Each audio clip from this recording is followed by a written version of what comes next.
Sociedade civil considera governo ladrão e a cooperação DIAC a comunidade afetada Sira.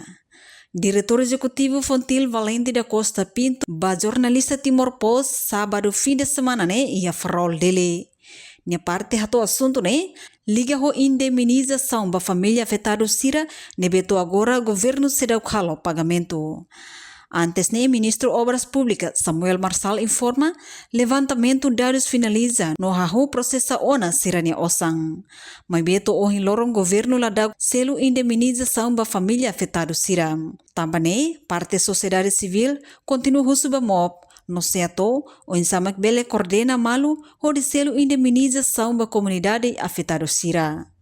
Nana idane la Miami idane ne hanesan ladung hatu do cooperação bel dia também tela koko la facilite ni malu kafitar sira pode bel heta sini direito ni ihane bel se fati certeza na bel se bel requer ni makina bel jadi ministério sini investem que coordena malu dia queria se por exemplo ministro obras públicas tem que vai na ba para bel ia centro na bel bel lá tenimento pasira la bel tote na ba dem ba ministério finance nem se bastou ba falden teras propriedade bateras na barra em bafal certo então agora uma ser na bem né população nem direito sama atau tamatan lolos e tinha não é que sira afetado o tema e lali que sir halone sam terus litan né tudo que governo que estado pelo cumprir a promessa sira para bel hakamal situação val no que sira responde por fal grupo que Enquanto Ministro Obras Públicas pronto a atuar o diálogo, a comunidade afetada Sira vai processo alargamento nebela o helane.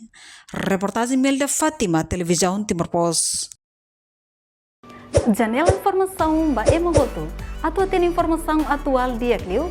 Kita haluha, haneham botão subscribe, like, halo comentário no fahe tutang ba media sosial hotu.